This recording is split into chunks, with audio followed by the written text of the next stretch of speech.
One TV special report.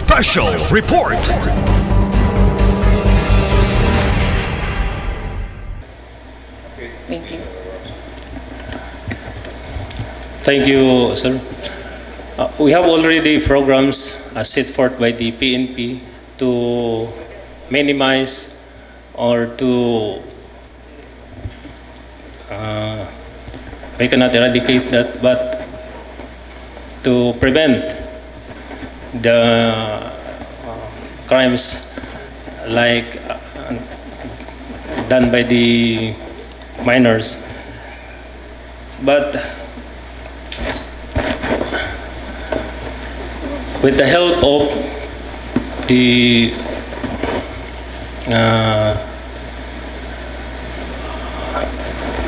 Separate Cities ordinances, we can prevent or pwede nating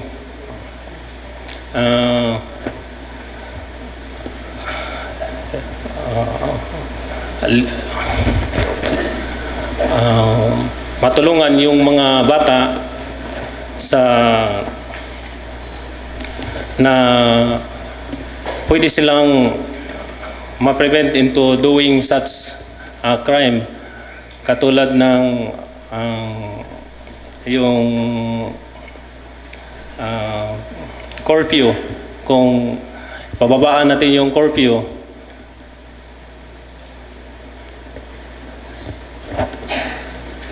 tulad ng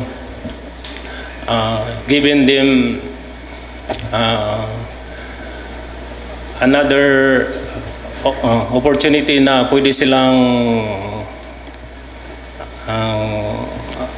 diversion like basketball. Kasi makikita natin ngayon yung basketball court ginawa na lang pickleball court, hindi na makalaro. Yung pickleball court usually hindi naman pwede yung mga mahihirap dyan. Kailangan ng kailangan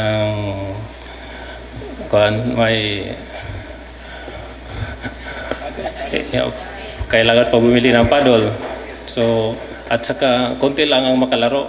Kaso yung basketball, maraming makalaro at hindi na kailangan ng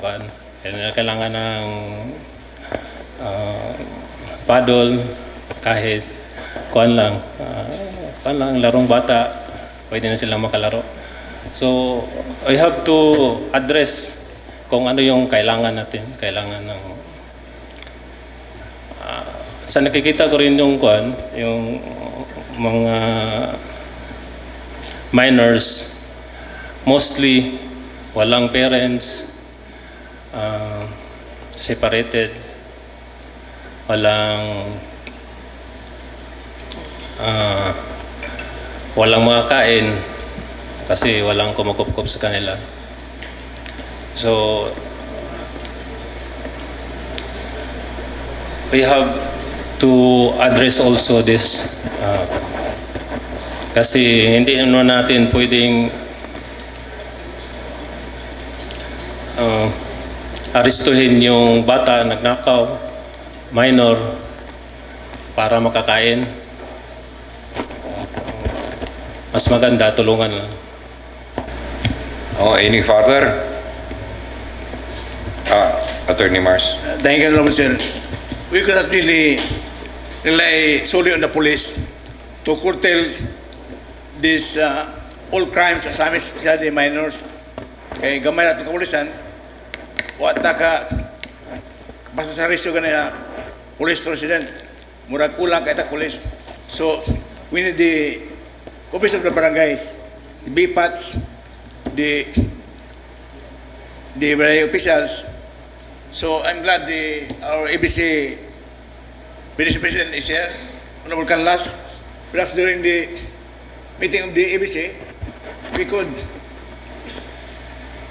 impress to the barangay officers, barangay chairman, punong barangays, that we should also enforce the law within the barangay, labi ng BPAS, labi na maghimo mga disco.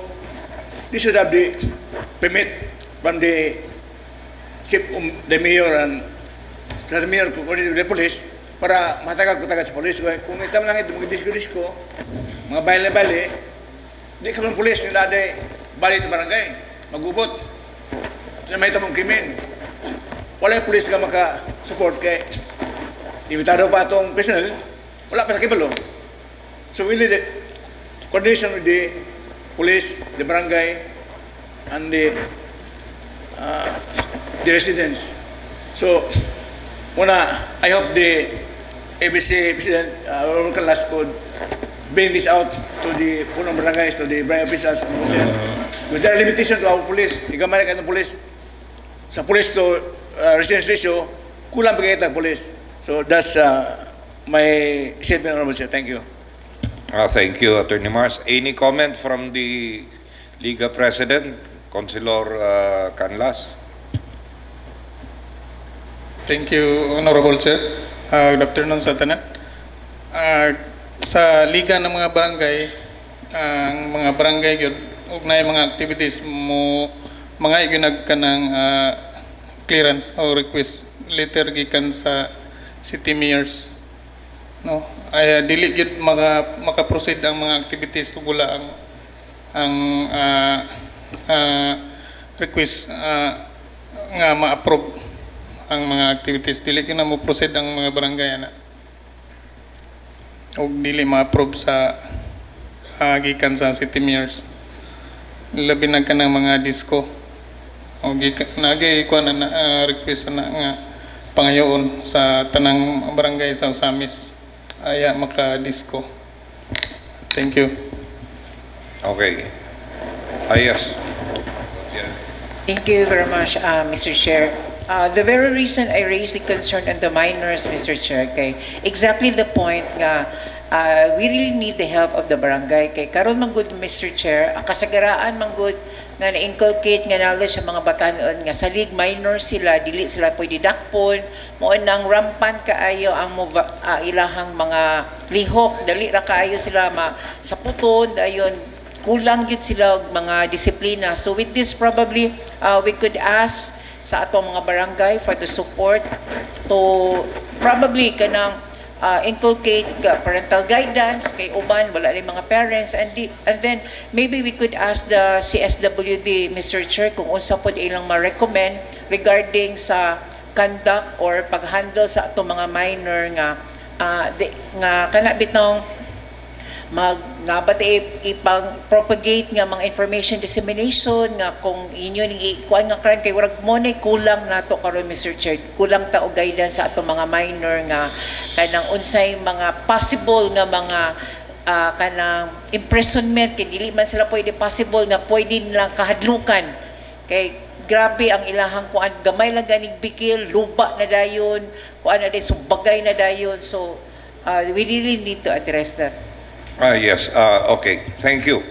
So, in summation, with respect to the concerns being duly raised, I join Attorney Mars in commending the PNP, showing that there was a reduction comparative based on last year's term from March to June, based on what he presented, and also the fact that we have been given assurance by the Chief of Police that indeed they are working to somehow stop really the entry of drugs here, because we cannot tolerate that the neighboring areas would just be the source and they will be bringing it in, because it's somehow confirmed that we don't have sources here except for small-time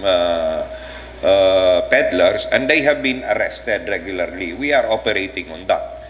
Now, with what was the concern raised by Councilor Dinky Suizo, also, as pointed out by COP, no? We are on the preventive stage on that because we really cannot eradicate that. In fact, the moment you open it up, you are opening up already society's problems. You have to involve the parents. He was mentioning about single spouses, single parents. We cannot correct everything. So let's just concentrate in the meantime on the peace and order directly affecting. When it comes to behavioral problems with the CSWD, we'll tackle it in another council. I hope I have made myself clear. And in relation to the one mentioned by Konsehal Canlas with respect to the securing a permit, unfortunately, the incident where the stabbing incident, in relation to the stabbing incident, no permit was actually given. So, but that's beside the point at this stage. So, does anybody have anything more to add? Councilor John Duhay Lungsod. Thank you, Mr. Chair.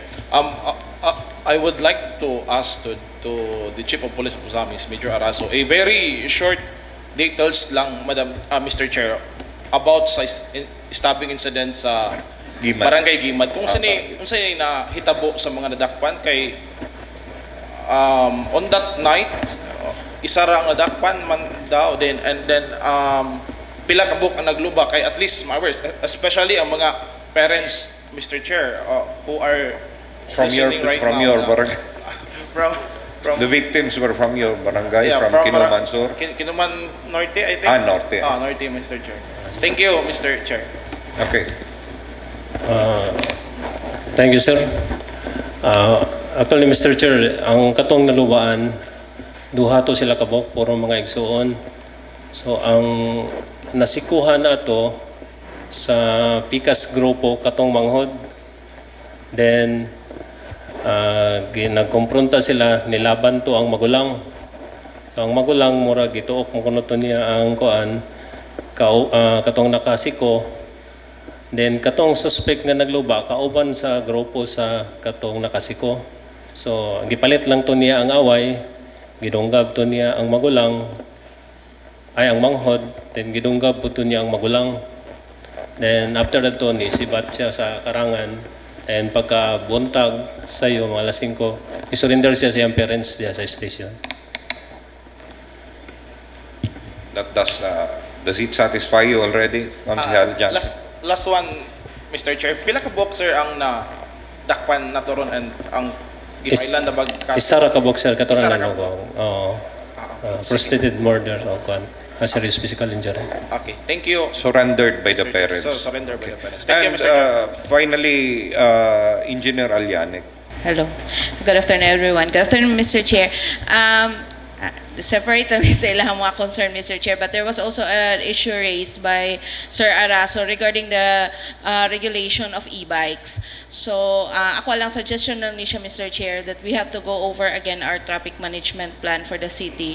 Kay para dito na to isulod pod ang pag-address sa concern sa mga e-bikes. Kay actually daghan na gyud ni sila, and then they are using the national highway already, and dili man gud sila regulated, kay dili man sila registered. So, para makuha na to kung ahara sila pwede mo agi, Mr. Chair. That's all, Mr. Chair. Okay, thank you. That's duly noted, no? But that's a national concern also. Father Marvin, may we request that you sit in front, Father Marvin, so that we will be blessed also with your presence. Okay. So all concerns raised, especially with regards to the regulation of e-bike, Secretariat for POC, regulation of e-bikes, and then shirtless individuals, ordinances to that effect, so that we can make the appropriate recommendation with respect to that. So after the PNP, we will give the floor to the Armed Forces of the Philippines. Sir, you have the floor. Good afternoon, Honorable Mayor, members of the City Peace and Order Council, partner agencies, barangay officials, and distinguished guests. I am Second Lieutenant Winmer Greg Elijah Catedral, Infantry, Philippine Army, platoon leader of Charlie Company, 10th Infantry Battalion. In behalf of our company commander, First Lieutenant Rex Z. Oxiano, I will be the one presenting the operational updates and significant accomplishments of our unit for the second quarter of 2026. My presentation will cover two major topics. First, the operational updates of our unit, and second, the significant accomplishments conducted within Ozami City during the second quarter of 2026. So, this slide shows the location of our patrol base Montol in Ozami City, Misamis Occidental. The base serves as a strategic location for security operations in the hinterland barangays of Ozami City and along the boundary areas between Ozami City and the municipality of Clarin. Through the presence of this patrol base, the unit is able to maintain security, monitor developments, and support peace and order initiatives within the area. For the second quarter of 2026, Patrol Base Montol conducted a total of 45 security patrols within Ozami City. These patrols were carried out to maintain a strong security presence, engage with local communities, monitor any potential threats, and sustain the peace and security situation within our area of responsibility. The continuous conduct of these patrols contributes significantly to the preservation of the city's insurgency-free status. Moving on to the significant accomplishments of the unit. As part of our civil-military operations, the unit conducted barangay skills enhancement training for barangay officials and barangay peacekeeping action team. Members in various barangays of Ozami City, namely Barangay 50th District, Barangay San Antonio, Barangay Kinuman Norte, and Barangay Lamaan. The activity aimed to enhance the capability of local officials and community peacekeeping personnel in maintaining peace and order, improving community security awareness, and strengthening their role as partners in sustaining a peaceful and progressive community. In addition, the unit actively participated in the celebration of the 128th Philippine Independence Day held at Ozami City Hall grounds. This activity demonstrated our commitment to nation building, patriotism, and strengthening our partnership with the local government and the people of Ozami City. In summary, the unit remains committed to sustaining peace, security, and development within Ozami City. Through continuous security operations and meaningful community engagements, we will continue to work closely with our stakeholders and local communities in maintaining the insurgency-free status of the city and the province, ensuring a safe environment for all. That concludes my presentation. Thank you and good afternoon. Lieutenant, no? So I would just like to reiterate that you are assuring us still of our insurgency-free status. Yes, sir. Okay. Any comment, interjections, or reaction to the presentation made by the representative from the Philippine Almost, sir, Army? we are glad to hear that the Philippine Army is having a program to orient the barangay officials on the basis of recognition anti-insurgency because we should sustain ang atong kahit sa probinsya nga we are insurgency free now. Could we suggest to the Army kung pwede siyang training sa mga barangay kaya upat man to Lamit will train other barangays, labi na mga rural barangays. Pwede ba yung training po ang kanang sa itong bipas pag tabang sa pag sumpo sa illegal drugs. Although ang yung prime concern is only against rebels. Pero pwede ba kay wala na may mga rebels karon sa atong probinsya, pwede ba tabangan yung syudad? I-appeal sa training sa mga barangay sa Asamis nga, i-appeal lang po ng pagi sa sumo sa droga sa Asamis kay Sir, whole province, Asamis lang nabilin nakadagag barangay di drug free. Na sa Asamis City na pa I think 19 barangays nga di drug free kay 32 barangays man ang drug-free. So, 19. Sa uban ng mga syudad, lungsod, drug-free na. Bisa bisom, di able to sustain. So, Osamis lang ulay, kay Osamis good, dili katigadan kay Mumay Cebu Capital of Mindanao sa una, o dili ba sa Pilipinas. So, I'm go back to my suggestion. Could you also include in program, mapagi nga, masumpo sa atong mga BIPAS, atong mga BIPAS, ang hindi sa illegal drugs sa Osamis, sir? Could you do that? Thank you. Sir, regarding with your concern, sir, actually do that by, you can, sir, you can send us a letter request, sir, in which we will forward it to our battalion, sir, in which they will give us a go signal. After we have been given a go signal, we will send a representative within that barangay, sir, to conduct that training, sir. I think we'll try to do that because the mayor might be agreeable kay is laudable na mutabang army nga mo tinitong mipas nga mutabang po sa anti-illegal drug di lang sa anti-illegal kay dimpi naman itong insurance sustain lang efforts. Thank you, sir. Any further comments or questions to Lieutenant Cathedral? Okay. With that, thank you very much, Lieutenant Sir. Cathedral, for your Afternoon, sir. presentation and your of the situation report. Okay. Now we will proceed to the Bureau of Fire Protection. To our presiding officer, Honorable Attorney Sam Norman G. Fuentes, to our City Vice Mayor, Honorable Simplicia Bebineri, and to the rest of the honorable members of the City and Peace and Order Council, City Anti-Drug Abuse Council, the City Disaster Risk Reduction and Management Council. Good afternoon to everyone. I am Fire Inspector Precious Marciano Riquelme Cortez, the Acting City Fire Marshal of Osamis City Fire Station. So for today's presentation, I will discuss the following agendas. First is the administrative updates, logistical updates, operational updates, and inspection updates, fire code fees collections, accomplishments, activities conducted, plans and programs of Osamis City Fire Station.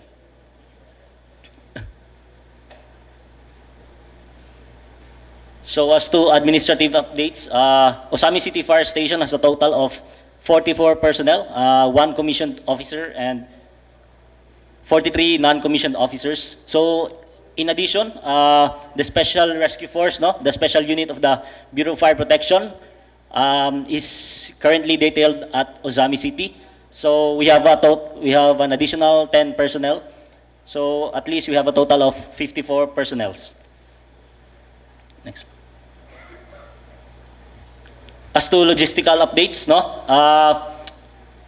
we have 1 central fire station and 2 fire substation situated at Gango Fire Substation, and the other one is the Annex Fire Substation. So in total, we have a total of 5 fire trucks owned by the BFP, 1 ambulance, 1 LGU truck, which is the multi-purpose vehicle, and 5 volunteer fire brigades, which they have 5 fire trucks. As to operational updates, Isuzu Anos Fire Truck Engine 182, currently deployed at Gango Fire Substation. It has a total of 1,000 gallon water tank capacity, and which is currently serviceable. Next is the Isuzu Morita Fire Truck Engine 183, which is currently unserviceable.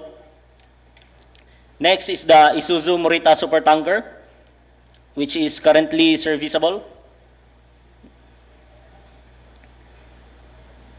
Next is the Isuzu FVR 34, which is currently serviceable. And lastly is the Jack Fire Truck, which is currently unserviceable. And lastly, we have the multi-purpose truck, which is the Toyota Hilux multi-purpose vehicle, which is currently serviceable. Next is we have a Type 1 ambulance, which is the Nissan Orvan NV350, which is currently serviceable. As to operational updates, from April to June 22 to 2026, we have a total of 1 fire incident, which has a total damage of 20,000 pesos. Number of arson cases filed in court there is none. Number of fire incidents investigated from April to June 22, 2026, there's 1. As to fire safety and enforcement section report, total number of FSIC for occupancy issued on April to June 2025, there is a total of 82. And April to June 22, 2026, there are a total of 42 FSIC for occupancy being issued. As to total number of FSIC for business issued, from April to June 2025, there is a total of 1,359. And for this year's April to June 22, there are a total of 325 FSIC for business being issued. Next is to the total number of FSEC issued. From April to June 2025, there is a total of 168. And to this year's April to June 2022, there's a total of 118. As to fire code revenues report, from April to June 2025, there's a total of 1,300,009 pesos and 51 centavos. And as to April to June 2026, there's a total of 823,650.12 centavos. So as to accomplishments and our activities, we have conducted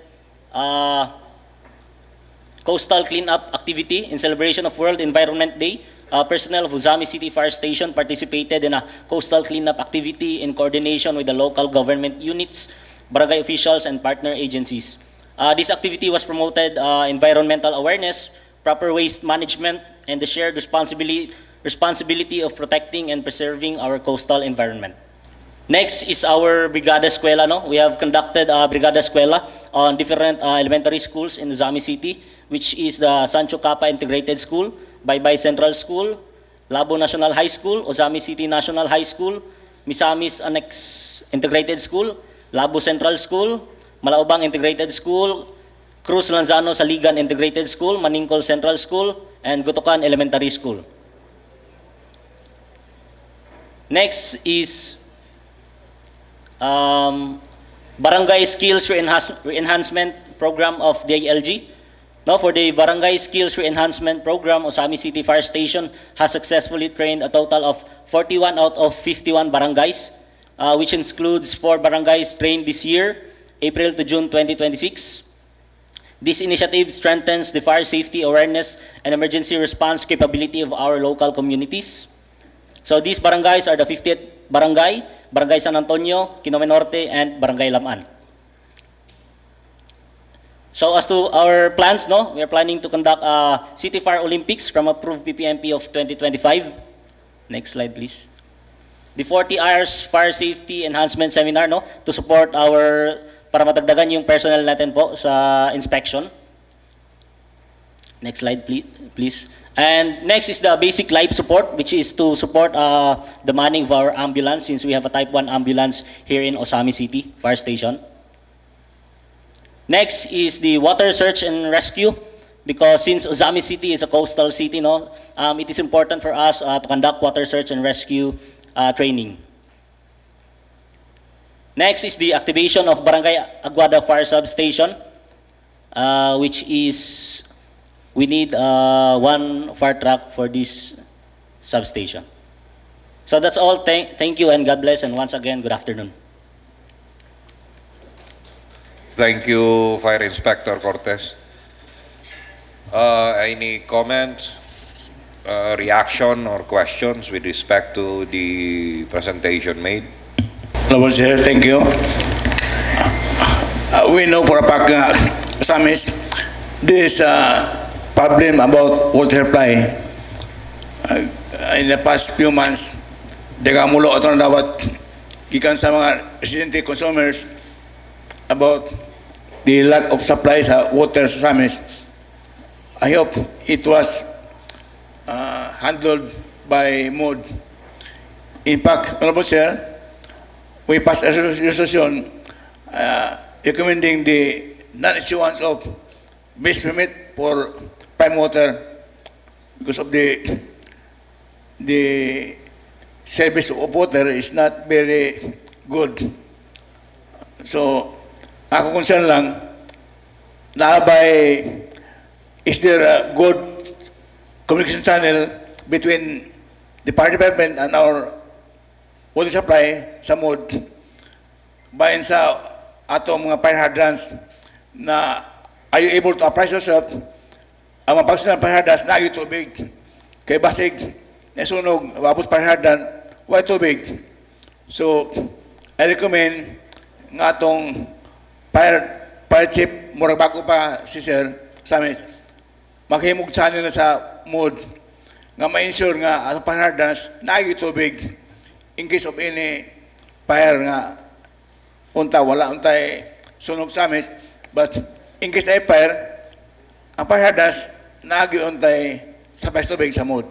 So muna akong query, Honorable Sir, ma-ensure ba na ni Sir nga nasa channel sa mood nga ma-fire hydrants functional good sa amin. Thank you, Honorable Sir. Before you answer,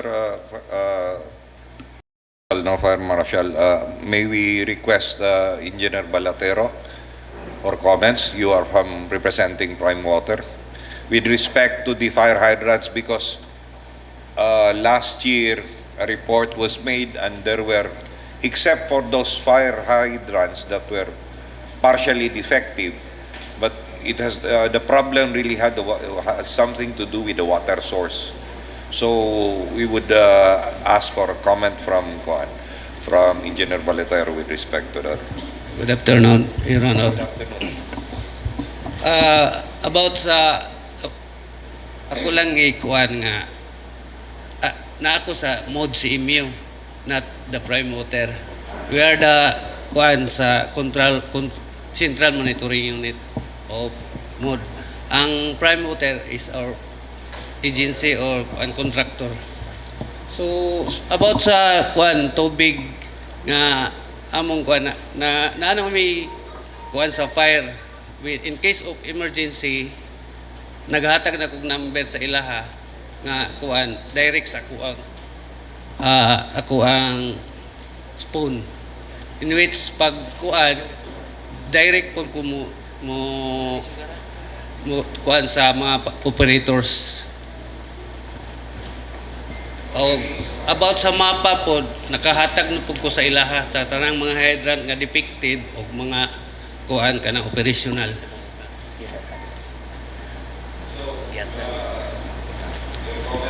Yes, sir. So regarding with that, sir, thank you for that question. And Thank you. with that, Osami City Fire Station has best practices being used to that, no? So usually, the BFP already identified which hydrant has a high pressure, no? So, sir, so in case of any emergencies, no, we will directly proceed with that hydrant which has a high pressure. Yes, sir. So in order para pag refill sa tubig within the fire truck is dali siya. Since in terms of sunog, kailangan siya paspas og supply na tubig, so at least makaresponde na balik sa fire scene. So that is our best practice. Thank you. Thank you, sir. Although I'm aware nga lagi best practices ang atong Osami City Fire Department, pero ako lang concern nga na may strong coordination sa mode sa water supply para di ta magpunihapon nga way tubig. Kaya kumunong sir sa amin na mga reklamo sa low water supply ba? Wala supply tubig, lahi pa itong hugaw. Bro, ang ato karon ang supply tubig kay kung wala supply, wala tayo tubig sa fire hydrant. So, I hope the mood could also ensure nga nagay tubig atong fire hydrants. Kay especially sa atong mga fire personnel atong fire hydrants, no? Kung functional dili effective, we'll try to find way nga maayo gyud para mo-provide og full support ang masunugan po kung namagani in kaso lang God forbids. So, more like concern, sir. Thank you very much. Okay. You would like to comment? You would like to assure us that we would be all fire hydrants would have high pressure? Okay. You can comment now. Sige po. Your Honor, once again, may hapon ka nang. Actually, naami mga committee sa kuan sa taga-fire nga mag-inspection yun may yearly.